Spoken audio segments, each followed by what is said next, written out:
नमस्कार विद्यार्थी मित्रों, वैद डिजिटल एज्युकेशन में हूँ कल्पेश वीरडिया आप सर्वे विद्यार्थी मित्रों हार्दिक स्वागत करूँ छूँ।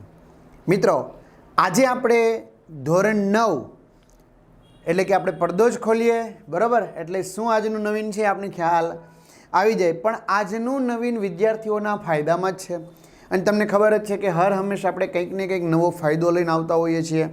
तो आजनुं नवीन ए छे कि विज्ञान विषय प्रथम परीक्षा जे गुजरात गवर्नमेंट गुजरात माध्यमिक उच्चतर माध्यमिक शिक्षण बोर्ड द्वारा जे योजावानी छे, जे लेवानी छे, अने आपने खबर छे कि छेल्लो परिपत्र भी एवुं ज कहे छे कि कोई भी माध्यमिक उच्चतर माध्यमिकनी जे शाळाओनी मान्यता मळी छे ए तमाम शाळाओए गुजरात माध्यमिक उच्चतर माध्यमिक शिक्षण बोर्ड द्वारा जे पण कांई पेपर मोकलवामां आवे ए ज पेपर लेवाना रहेशे। बीजू कोई अन्य पेपर लेवानुं रहेशे नहीं। एटले कि समग्र गुजरात में एक बोर्डनो माहौल ऊभो थशे। एना माटे मित्रों आपणे तैयारी करवी ज पड़े। तो धोरण 9 विषय विज्ञान प्रश्नपत्र आपणे 2 लेवाना छीए। केटलामुं 2 प्रश्नपत्र 1 ऑलरेडी आपणे अपलोड करी चूक्या छीए, मूकी चूक्या छीए। प्लेलिस्ट में जईने तमे ए जोई शको छो अथवा तो सर्च करी शको छो बराबर। अने सर्च करशो एटले तमने खबर ज छे कि आपणी निशानी शुं छे। तो कि भाई डाबी बाजू तमने शुं देखाशे एटले आम जोवा जईए तम सामे जोवा जमणी बाजू थशे बराबर। शुं हशे अमारो फोटो हशे एटले तमने ख्याल आवी जशे कि आ सर ज आमां लेक्चर लई रह्या छे बराबर। आवी रीते आपणे मोटा भागना विषयोना विडियो लेक्चर लेवाना छीए, एटले कि पेपर सोल्व करवाना छीए, जेथी करीने आपणे सारामां सारी प्रेक्टिस थाय अने सारामां सारा मार्क्स कवर थाय। तो चालो मित्रों शरू करीए छीए। विभाग ए शुरू करता पहला चैनल में नवा हो तो चैनल सब्सक्राइब कर दो। तेमज आपणे धोरण 1 થી 12 सुधीना मोटा भागना विडियो लेक्चर मुकाई गया है मोटा भागना विषयोना। तो प्लेलिस्ट में जईने तमे न्याथी पण वधारे रिविजन करी शकशो बराबर। ते उपरांत नीचे डिस्क्रिप्शननी अंदर आपणी एप्लिकेशननी लिंक आपेली है। तो ये ओपन करीने तमे शुं करी शकशो तो कि ए ओपन करीने तमे आ जे पीडीएफ है मटीरियल्स है ते तमे त्याथी मेळवी शकशो। एप्लिकेशन डाउनलॉड कर लेशो तो तमने स्टडी मटीरियल्स मळी जशे। तो विभागे नीचे आपेला प्रश्नोना माग्या मुजब उत्तर लखो एटले के हेतुलक्षी प्रश्नो छे दरेकना 1 गुण एटले आम विभाग ए छे ए आपने 10 गुणनो पूछाय 20% लेखे। कुल पेपर 50 गुणनो होय तो एमांथी विभाग ए 10 गुणनो आपने पूछाय छे। हवे एनी अंदर वात करवा जईए तो नीचे आपेला प्रश्नोना टूंकमां उत्तर आपो। तो लईए आपणे पेलुं छे एक वातावरण बराबर खाली जग्या पास्कल बराबर। आपने खबर है पहला पाठनो प्रश्न है कि एक वातावरण बराबर कितला पास्कल। तो अपनी पास 4 ऑप्शन है 1.01 × 10⁵, 10.1 × 10⁵, 1.01 × 10⁻⁵ અને 1.01 × 10⁻10। तो मित्रों आपने ख्याल है कि पास्कल एक वातावरण बराबर कितना पास्कल था 1.01 × 10⁵ जे मोस्ट आईएमपी कही शकाय कि विकल्प है कि खाली जग्या है। तो आम एक वातावरण बराबर 1.01 × 10⁵ पास्कल था ए जवाब आवशे। बीजू है आयोडीनना आल्कोहोलमां आल्कोहोलमां बनावेला द्रावणने खाली जग्या कहे छे। शुं कहे छे? ए टिंचर आयोडीन कहे छे, बी मिल्क ऑफ मैग्नेशिया कहे छे, सी आयोडोफॉर्म कहे छे अने डी आयोडो आल्कोहोल कहे छे। तो मित्रों आयोडीन है एनु आल्कोहोल में बनावेलू द्रावण है। तो आयोडीन परथी ज आपणे याद राखी लईशुं एने कहीशुं आपणे टिंचर आयोडीन। शुं कहीशुं आपणे? Tincture iodine. तो आम आयोडीनना आल्कोहोल में बनावेला द्रावणने शुं कहेवामां आवे छे? टिंचर आयोडीन कहेवामां आवे छे। त्यार पछी छे त्रीजू मूळ रोम कई प्रक्रिया द्वारा पाणीनुं शोषण करे छे। मूळ रोम कोने कहेवाय? तो वनस्पतिना जे आ मूळ छे बराबर। तो आ वनस्पतिना जे मूळ छे तो आ मूळनी सपाटी पर आवेला तंतु जेवा भागने शुं कहेवाय? मूळ रोम कहेवाय। तो आ मूळ रोम द्वारा कई प्रक्रिया द्वारा पाणीनुं शोषण करे? प्रसरणनी क्रिया द्वारा, आश्रुतिनी क्रिया द्वारा, रस संकोचन द्वारा कि रस निसंकोचन द्वारा। तो आपणे कही शकाय कि आश्रुतिनी क्रिया द्वारा એ શું કરે છે? પાણીનું શોષણ કરે છે, બરાબર. કઈ ક્રિયા દ્વારા? આશ્રુતિની ક્રિયા દ્વારા.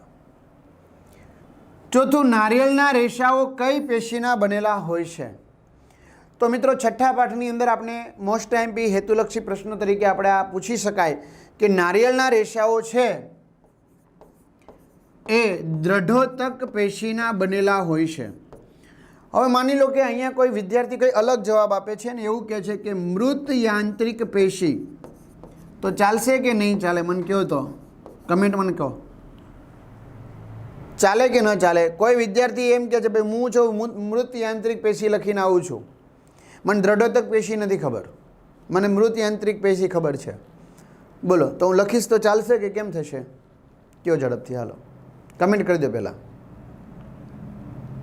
કરી દીધી કમેન્ટ? ઝડપ. તો મિત્રો ચાલશે, કારણ કે દ્રઢોતક પેશીને બીજું શું કહેવાય? તો કે ભાઈ મૃત યાંત્રિક પેશી કહેવાય છે. શું કહેવાય? મૃત યાંત્રિક પેશી. ખ્યાલ આવે છે? તો આ રીતે આપણે કહી શકાય. ચાલો, હ્યુમસ કોને કહે છે? 14મા પાઠનો પ્રશ્ન છે, હ્યુમસ કોને કહે છે? તો હ્યુમસ મિત્રો આપણે કહી શકીએ કે જમીનમાં સડતા કે સડેલા જે પણ કાંઈ કાર્બનિક પદાર્થો છે, હવે જો સડે એટલે એનું નાના નાના ટુકડામાં શું થાય? વિભાજન થાય. તો જમીનમાં સડતા કાર્બનિક પદાર્થોને શું કહે છે? હ્યુમસ કહે છે. દાખલા તરીકે આપણે કુદરતી ખાતર, ગાય ભેંસ જે બળદ વગેરેના મળમૂત્રો છે, પછી કૃષિ કચરો છે વગેરેનું વિઘટન થાય અને પછી તમે એને ખેતરમાં નાખો છો તો એ જમીનની અંદર સડી જશે, તો એને આપણે શું કહેવાય? હ્યુમસ કહેવાય. અને આ હ્યુમસ એટલે કે સડતા કાર્બનિક પદાર્થ કે જે જમીનની ફળદ્રુપતામાં શું કરે છે મિત્રો? વધારો કરે છે. ત્યાર પછી છે ઓઝોન સ્તરના વિઘટનમાં ખાલી જગ્યાની મહત્વની ભૂમિકા છે. ઓઝોન સ્તરના વિઘટનમાં કોની મહત્વની ભૂમિકા છે? ચાલો ઝડપથી મને કહો.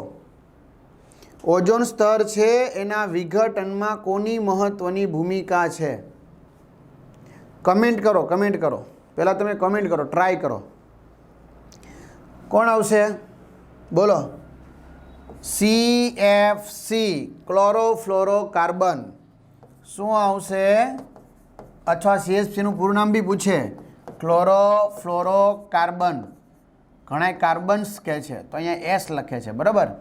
10મામાં આ પ્રશ્ન આપણે આવવાનો છે. તો ઓઝોન સ્તરના વિઘટનમાં CFCSની મહત્વની ભૂમિકા છે. ત્યાર પછી છે નાક, કાન અને ગળામાં ખાલી જગ્યા નામની રક્ષણાત્મક પેશી આવેલી હોય છે. નાક, કાન અને ગળામાં ખાલી જગ્યા નામની રક્ષણાત્મક પેશી આવેલી હોય છે, બરાબર. તો આના વિશે જવાબ આપો. શું છે પ્રશ્ન? 7મો, નાક, કાન અને ગળામાં, બરાબર, કઈ પેશી આવેલી હોય છે? તો રક્ષણાત્મક પેશી છે. તો મિત્રો આપને ખબર છે કે એમાં કાસ્થિ હોય, અસ્થિ તો હોય પણ સાથે કાસ્થિ હોય. કેમ? તો તમે કીધું તો જો મુવમેન્ટ થઈ શકે છે. હા, મુવમેન્ટ થઈ શકે છે, મુવમેન્ટ થઈ શકે છે. ઓકે, ખ્યાલ આવી ગયો. તો કઈ પેશી હોય છે? કાસ્થિ પેશી આવેલી હોય છે. તો નાક, કાન અને ગળામાં કાસ્થિ નામની રક્ષણાત્મક પેશી આવેલી હોય છે, બરાબર. ટ્રાય કરવાની, પહેલાં જવાબ લખવાની, પછી તો હું છવ જ. ચાલો, જોડકા જોડો. વિભાગ A સાથે વિભાગ B જોડી દો. તો ચાલો, વિભાગ A સાથે વિભાગ B. તો અહીં આપણે વિભાગ Aમાં X તરીકે શું લેવાના છીએ? વિભાગ Aમાં X તરીકે અંતર લઈશું. X તરીકે શું લઈશું? અંતર લઈશું. ચાલો, હવે X ચલે છે, Tનો આલેખ સુરેખ મળે છે. ચલો, આ T, આ X, તો એમનો આલેખ કેવો મળે છે? સુરેખ. સુરેખ એટલે ખબર પડે ને? હા, સમય વધે તો એમ અંતર બી વધે. ચલો, સમય વધે એમ અંતર બી વધે, તો જ આનો આલેખ કેવો મળે? સુરેખ મળે. 2, 4, 6, 8, 0, 5, 10, 15, 20. તો મિત્રો X અક્ષ અને Y અક્ષ, X અક્ષ ઉપર શું લઈએ? સમય લઈએ. Y અક્ષ ઉપર શું લઈએ? પદાર્થે કાપેલું અંતર લઈએ. આ Y, આ X. તો શું થશે? 2 હોય ત્યારે પદાર્થે કાપેલું અંતર 5, 4 હોય ત્યારે 10, 6 હોય ત્યારે 15, 8 હોય ત્યારે 20. તો જો સમયમાં વધારો થતો 2 સેકન્ડનો થાય છે, તો પદાર્થે કાપેલું અંતર બી 5-5 મીટર વધે છે.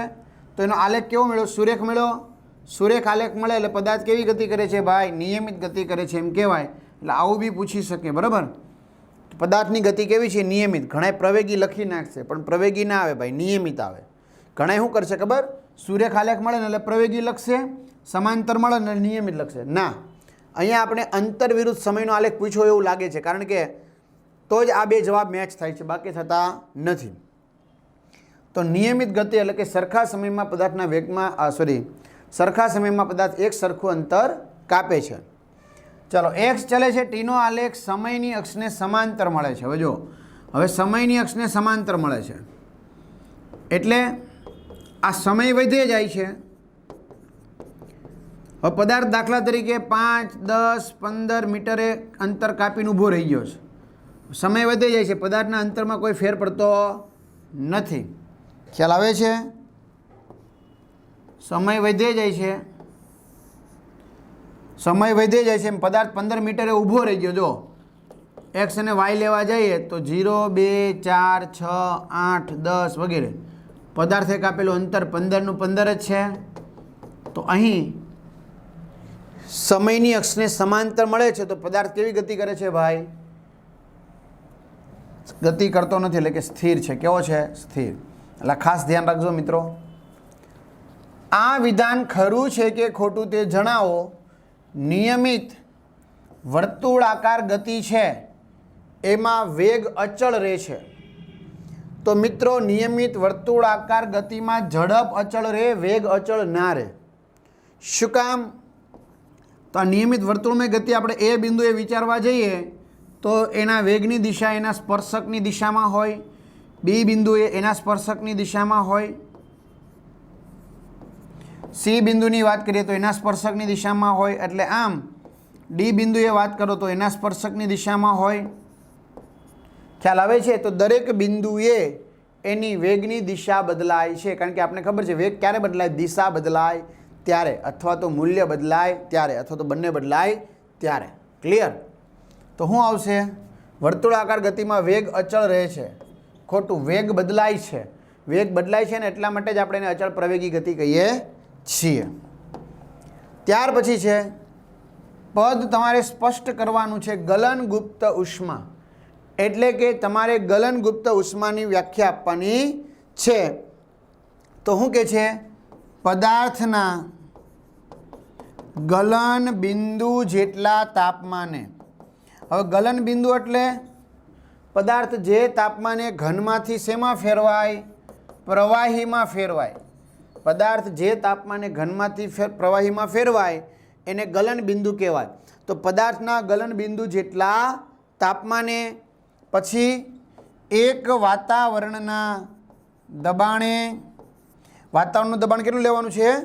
1 વાતાવરણ લેવાનું છે. તો 1 વાતાવરણના દબાણે 1 કિલોગ્રામ ઘન પદાર્થ છે એને પ્રવાહીમાં રૂપાંતર કરવા માટે આપવી પડતી ઉર્જાને કઈ ઉર્જા કહેવાય?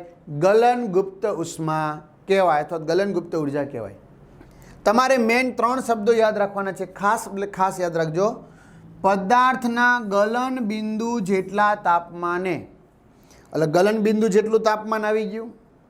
જે તાપમાને ઘનમાંથી પ્રવાહીમાં ફેરવાય ગલન બિંદુ તાપમાન કહેવાય. 1 વાતાવરણના દબાણે. ખાસ યાદ રાખવાનું છે વાતાવરણનું દબાણ કેટલું લેવાનું છે? 1 વાતાવરણના દબાણે. કેટલા? તો કે 1 કિલોગ્રામ ઘન પદાર્થ. બરાબર સમજો.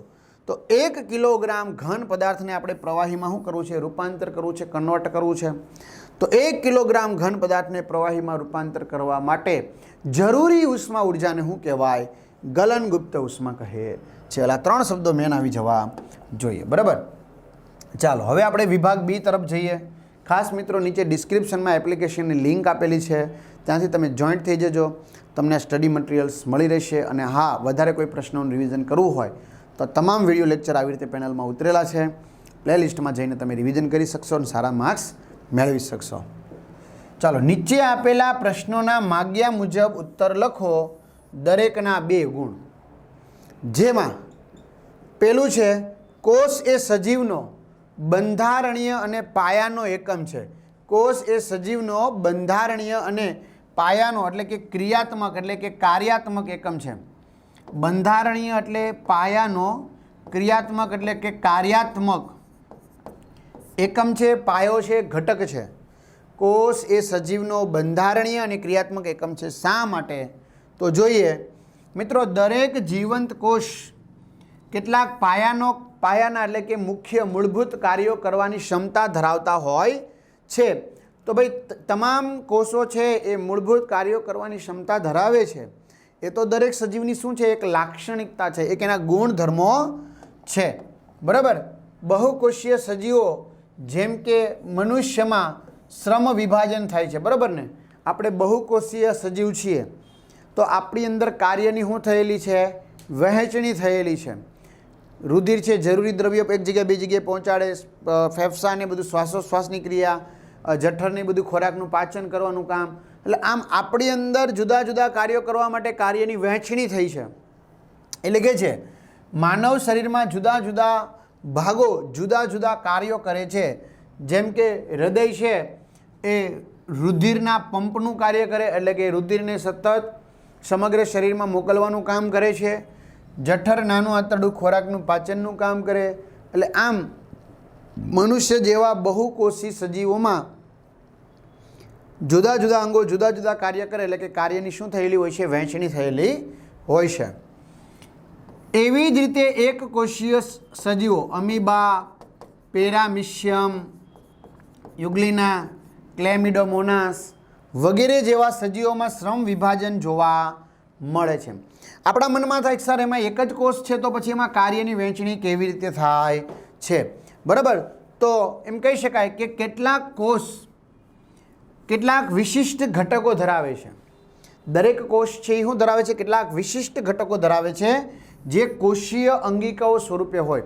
એટલે કે કોષ હોય એ કોષની અંદર કેટલાક વિશિષ્ટ ઘટકો હોય. બરાબર. જેને શું કહેવાય? કોષીય અંગિકાઓ કહેવાય. તો આ દરેક પ્રકારની કોષીય અંગિકા એક ચોક્કસ કાર્ય કરે છે. જેમ કે કોષમાં નવા દ્રવ્યનું નિર્માણ કરવાનું, કોષમાંથી ઉત્સર્ગ દ્રવ્યોને દૂર કરવાનું. એટલે મારો કહેવાનો મિનિંગ કે એક કોષી છે તો એમાં ભલે એક જ કોષ હોય પણ એની અંદર જુદા જુદા ઘટકો હોય કે જે જુદા જુદા કાર્યો કરતા હોય છે. જેમ કે મેં કીધું એમ એ ઘટકોને શું કહેવાય? અંગિકા કહેવાય.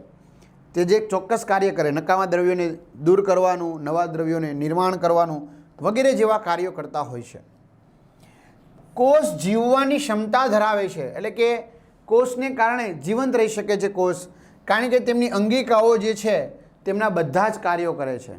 કોષની અંદર રહેલી અંગિકાઓ બધા જ કાર્યો કરે એટલે કોષ જીવંત લાક્ષણિકતા ધરાવે. અને આ અંગિકાઓ ભેગી થઈ અને એક પાયાનો એક એકમ તૈયાર થાય જેને આપણે શું કહીએ છીએ? કોષ. એટલે મેન કોષની અંદર કોણ કામ કરે છે? અંગિકાઓ. બધા જ કોષો સમાન અંગિકાઓ ધરાવે. શરીરમાં રહેલા તમામ કોષો, દેહમાં રહેલા તમામ કોષોની અંગિકાઓ સરખી હોય. તેમના કાર્ય અને તેમના દ્રવ્યમાં કોઈ ખાસ ફેર પડતો નથી. અથવા તો તે કયા સજીવમાં જોવા મળે છે એનાથી કોઈ ફેર પડતો નથી. જેમ કે આપણે વાત કરીએ ગોલ્ગીકાય, તો ગોલ્ગીકાય તમામ કોષોની અંદર હોય છે. બરાબર. મોટાભાગના કોષોની અંદર હોય છે, મોટાભાગના સજીવોના કોષોની અંદર હોય છે. એને ચોક્કસ દ્રવ્યોની જરૂર પડે અને કાર્ય પણ ચોક્કસ જ હોય છે, એનાથી કોઈ ફેર પડે નહીં. એના અથવામાં છે કેવા પ્રકારના મિશ્રણોને સ્ફટિકીકરણ દ્વારા અલગ કરી શકાય? કેવા પ્રકારના મિશ્રણો છે જેને આપણે કઈ પ્રક્રિયા દ્વારા? સ્ફટિકીકરણની પ્રક્રિયા દ્વારા અલગ કરી શકાય છે? તો કહી શકાય સ્ફટિકીકરણ પદ્ધતિ નીચેના મિશ્રણોના અલગીકરણ માટે ઉપયોગી છે. બરાબર. કે જેથી એને ઠંડુ પાડવામાં આવે તો પાછું ઘન સ્વરૂપમાં ફેરવાઈ જાય એટલે આપણે છૂટું પાડી શકાય. જેમ કે પેલું, દ્રાવણમાંથી તમારે શુદ્ધ ઘન પદાર્થ જોતો હોય અથવા તો ઘન પદાર્થોને આધારે હું તમને કહું તો પીગળેલી અવસ્થામાં ધાતુ હોય. બરાબર. અને એની અંદર અદ્રાવ્ય અશુદ્ધિ હોય અથવા તો અશુદ્ધિઓ છે એ બી એની અંદર હોય છે પીગળેલી અવસ્થામાં. પછી એને સહેજ નીચા તાપમાને લેતા આવતા અશુદ્ધિઓ અદ્રાવ્ય થઈ જાય પછી એને શું કરી લેવામાં આવતું હોય છે? ગાળી લેવામાં આવતું હોય છે.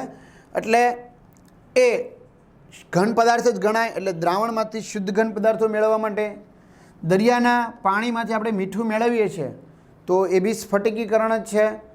બરાબર.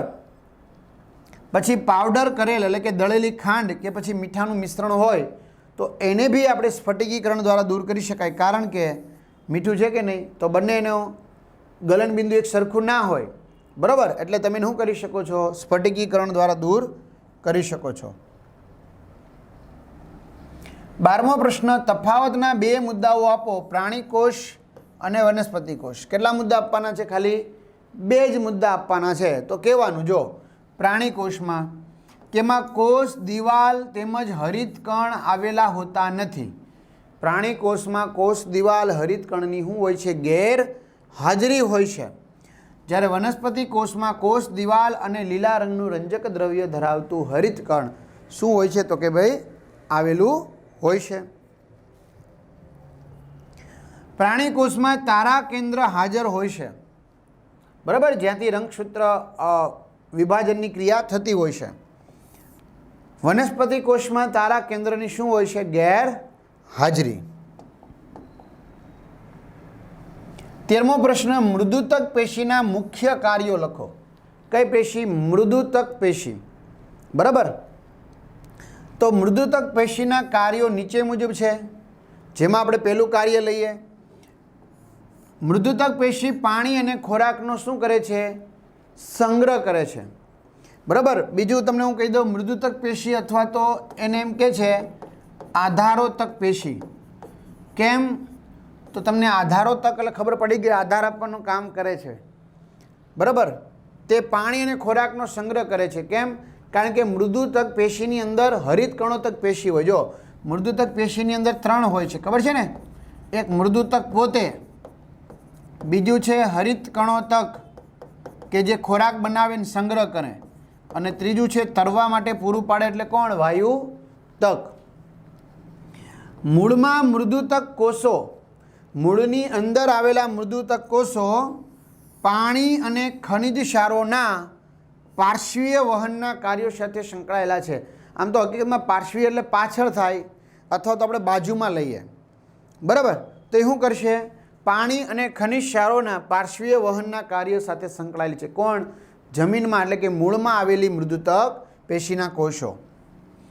તેમાં હરિતકણ આવેલું હોય એટલે મેં તમને કીધું જો હરિતકણોતક, હરિતકણ આવેલું હોય એટલે ખોરાક બનાવે, એટલે કે પ્રકાશ સંશ્લેષણની ક્રિયા કરે છે અને સંગ્રહ કરે છે. ચલો ત્યાર પછી છે હૃદ સ્નાયુ પેશી. બરાબર. આપણે 3માંથી કોઈ પણ એક પેશી પૂછાય, રેખિત, અરેખિત કે હૃદ સ્નાયુ પેશી. બહુ ઇઝી છે. હૃદ સ્નાયુ પેશી તો 2 લીટીમાં જ આવશે. બરાબર. આ તો 2 ગુણમાંથી એટલું જ હોય ને ભાઈ. જો હૃદયના સ્નાયુઓ જીવન પર્યંત એટલે કે આજીવન, જ્યાં સુધી આપણે જીવીએ ત્યાં સુધી લયબદ્ધ રીતે એટલે કે તાલબદ્ધ રીતે શું થતું હોય છે? સતત સંકોચન શિથિલીન એટલે કે સંકોચન વિસ્તરણ થતું હોય છે. બરાબર. એ એવું ક્યારે બંધ નથી થતું, આજીવન ધબકે અને એક ધારું. હે ને? ઓકે. હવે એ બંધ થઈ જાય તો આપણને ખબર છે આપણે બંધ થઈ જાય કે નહીં. તો જીવન પર્યંત લયબદ્ધ રીતે સંકોચન અને શિથિલીન કરતા રહે છે. આ અનિચ્છિક સ્નાયુ પેશીને આપણી ઈચ્છા પ્રમાણે હૃદય શરૂ કે બંધ ન થાય. નહીંતર હું કે ભાઈ હાલો હમણાં ઘડીક બેઠા બેઠા આપણે વિડીયો ભણી રહ્યા છીએ તો અત્યારે હૃદયની કાંઈ કામ નથી, ઘડીક બંધ કરી દો, એમ થાય નહીં. તો આ અનૈચ્છિક સ્નાયુ પેશી છે. તો આ અનૈચ્છિક સ્નાયુ પેશીને આપણે શું કહીએ છીએ? હૃદ સ્નાયુ પેશી. એટલે આપણી ઈચ્છાથી કામ નથી કરતી. હૃદ સ્નાયુ તંતુઓ એટલે કે સ્નાયુ કોષો કેવા હોય છે? તો હૃદ સ્નાયુ કોષો સામાન્ય રીતે નળાકાર હોય છે. કેવા હોય છે?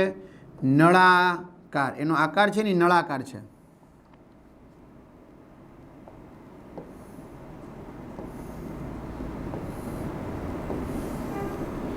કેવો છે? નળાકાર.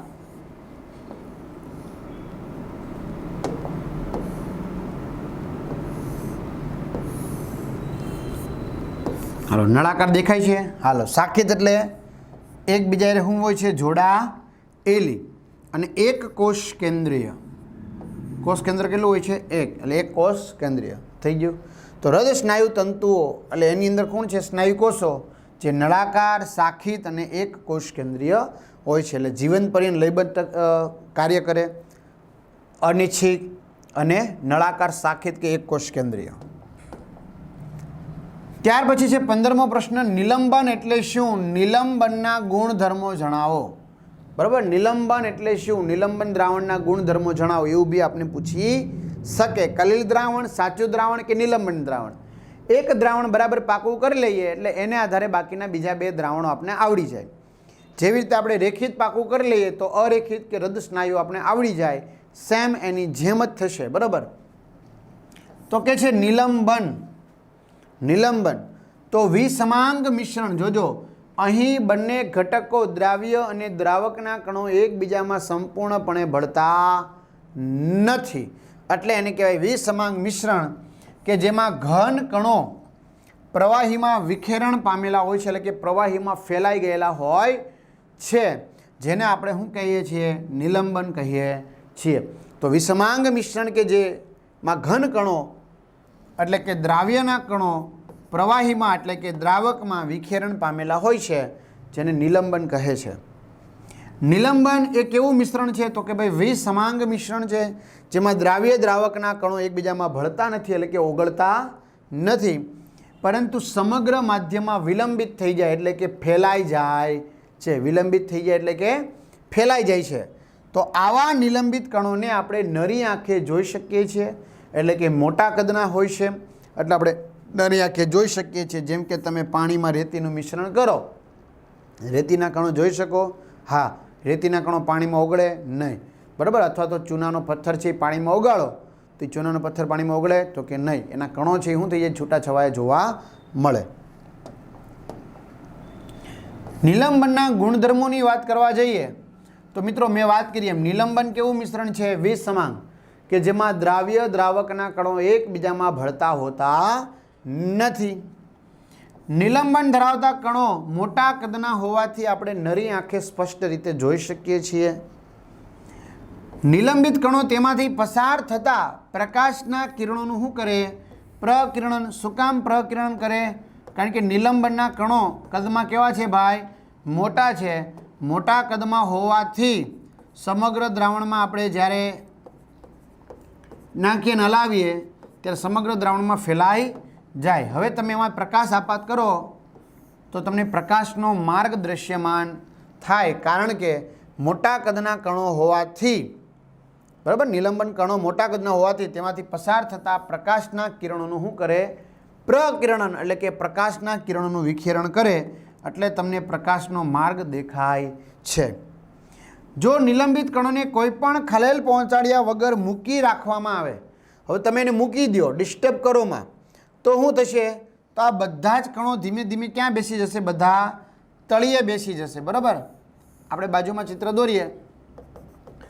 એને ડિસ્ટર્બ કર્યા વગર તમે એને મૂકી રાખો લાંબો સમય, તો આ જે નિલંબન કણો છે એ બધા ક્યાં બેસી જશે? તળિયે બેસી જશે. એટલે આમ આ દ્રાવણ છે એ અસ્થાયી છે. કેવું છે? અસ્થાયી. સ્થાયી નથી. કેવું છે? અસ્થાયી. એના કણો સ્થિર નથી રહેતા, જો બેસી જાય છે.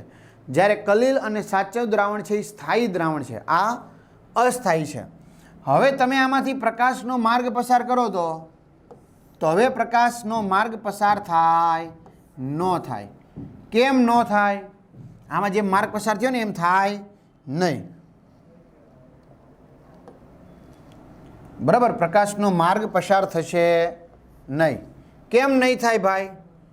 કારણ કે જે કણો હતા એ તો બધા ક્યાં બેસી ગયા? તળિયે બેસી ગયા. કારણ કે જે માર્ગ લઈ જતા હતા પ્રકાશના કણો, પ્રકાશનું પ્રકિરણન કરતા હતા કણો, એ તો બધા તળિયે બેસી ગયા. તો કોણ લઈ જાય? કોઈ નહીં લઈ જાય ભાઈ, બેઠા રહ્યો શાંતિ થઈને ગઈ.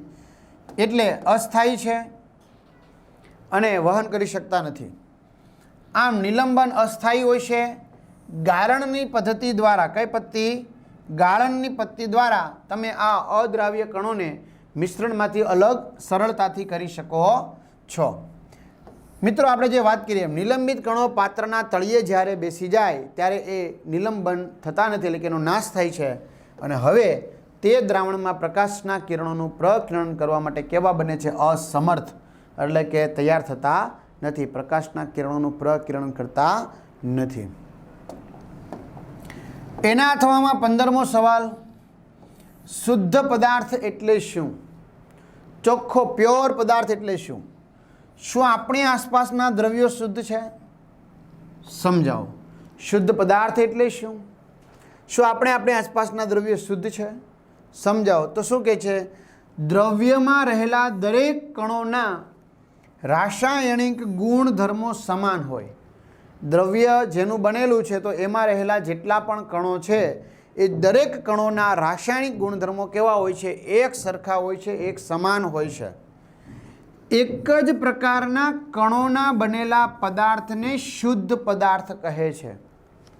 એક જ પ્રકારના, જો એક સરખા કણો છે એ ભેગા થાય, એક સરખા તત્વના બનેલા હોય, એટલે હું શબ્દ વાપર્યો છે? એક જ પ્રકારના કણોના બનેલા પદાર્થને શુદ્ધ પદાર્થ કહે છે.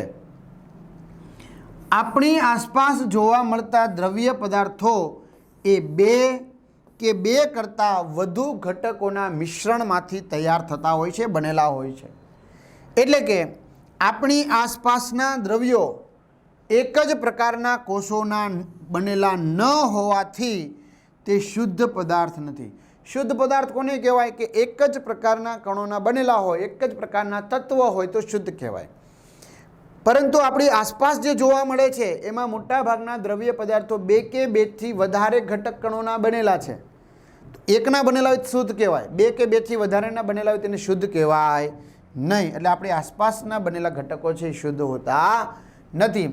જેમ કે દૂધ, ઘી, માખણ, મીઠું, મરી મસાલા, પીવાલાયક પાણી, ફળોનો રસ વગેરે બધી વસ્તુઓ વાસ્તવમાં જુદા જુદા પદાર્થોનું શું છે? મિશ્રણ.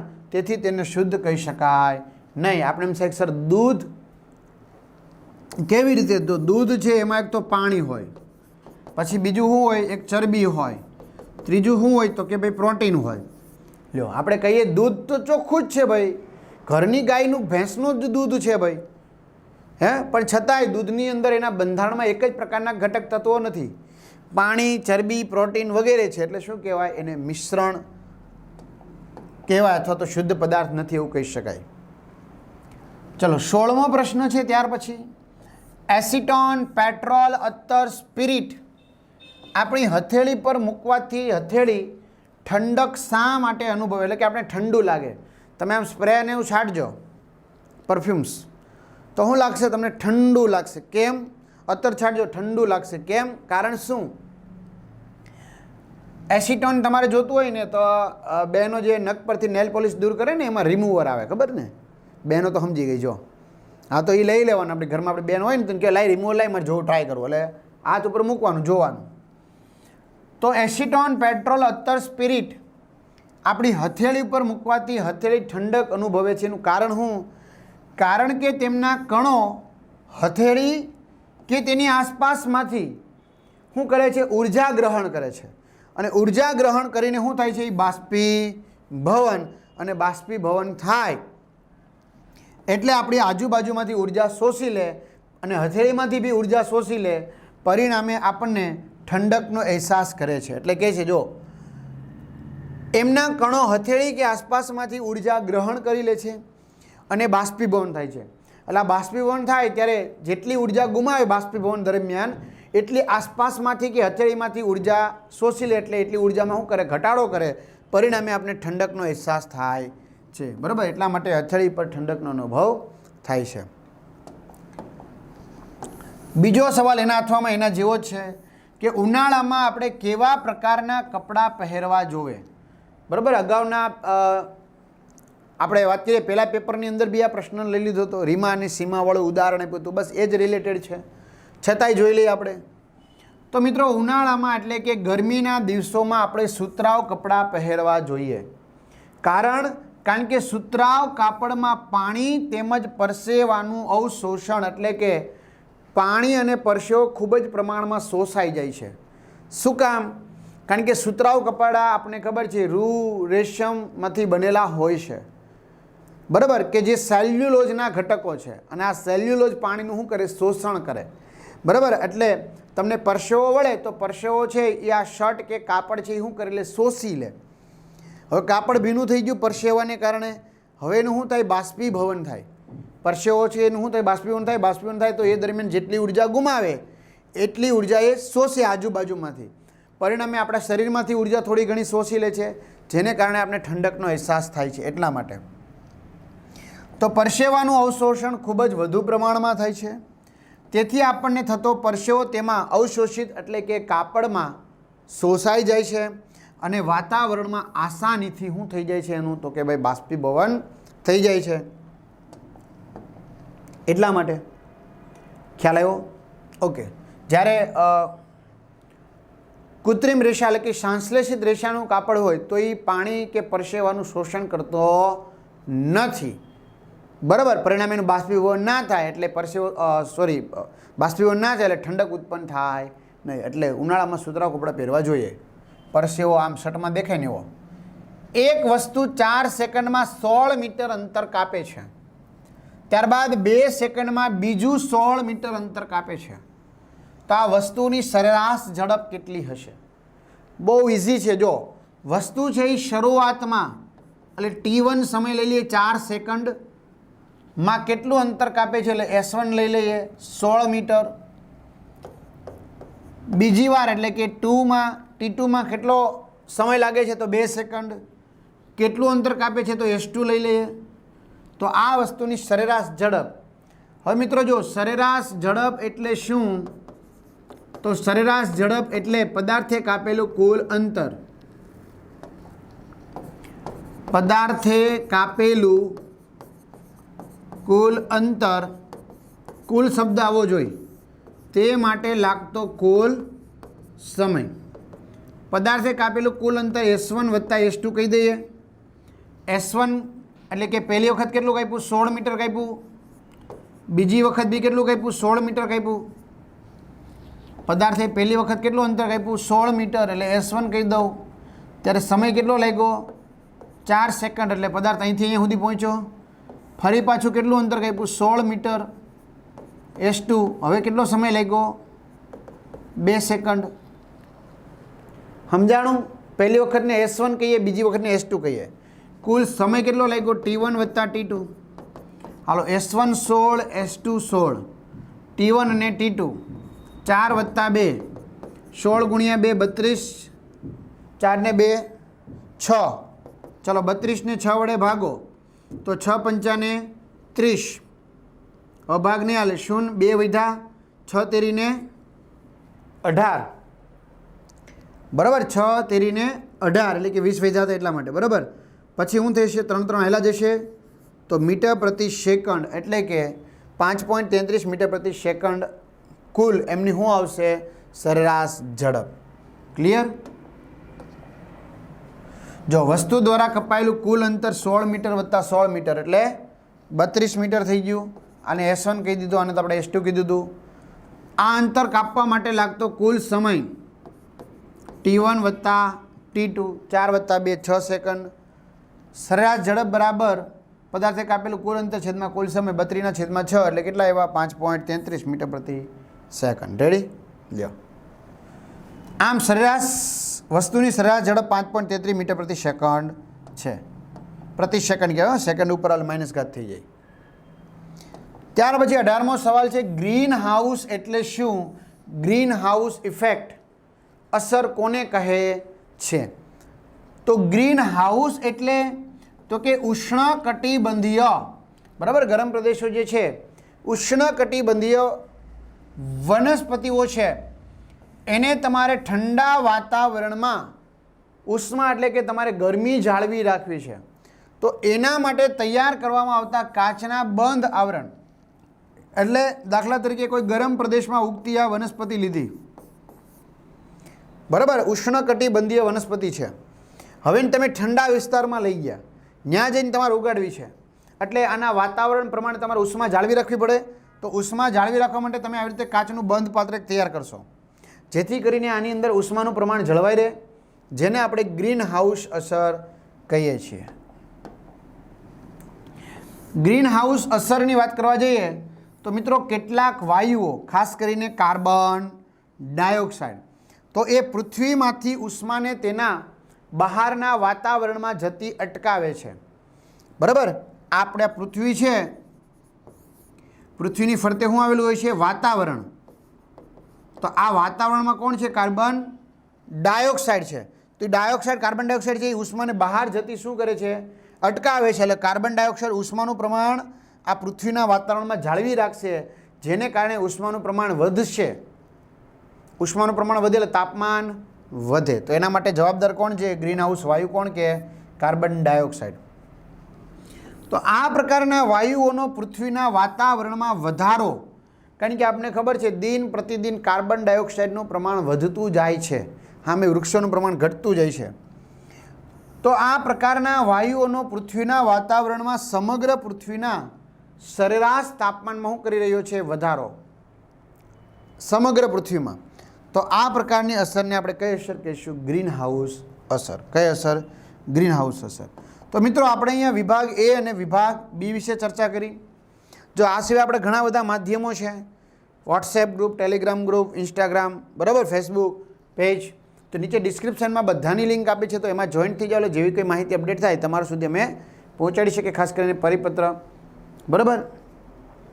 આ સિવાય બીજું તો આપણે એ કહેવાનું છે કે નીચે ડિસ્ક્રિપ્શનમાંથી તમને શું મળી જશે? તો કે આ પીડીએફ તમને મળી જશે અને તમારા મેક્સિમમ મિત્રોને શેર કરો, જેથી કરીને એમને બી લાભ મળે. આ સિવાય વધારે પ્રશ્નોનું રિવિઝન તમે પ્લેલિસ્ટમાં જઈને કરી શકશો. અને 6 થી 12 ધોરણના મોટાભાગના વિડીયો અત્યારે બની ગયા છે અને 1 થી 5નું કામ શરૂ છે. બરાબર. તો એ બી તમારા મિત્રોને, ભાઈ બહેન, સગા સંબંધીને શેર કરો કે એમને બી ઘરે બેઠા આ વિડીયો લેક્ચરનો લાભ મળે. તો અહીંયા આટલું રાખીએ. આગળનો વિભાગ આપણે પછીના લેક્ચરમાં જોઈશું. ત્યાં સુધી રજા લઈએ. અસ્તુ. જય હિન્દ, જય ભારત.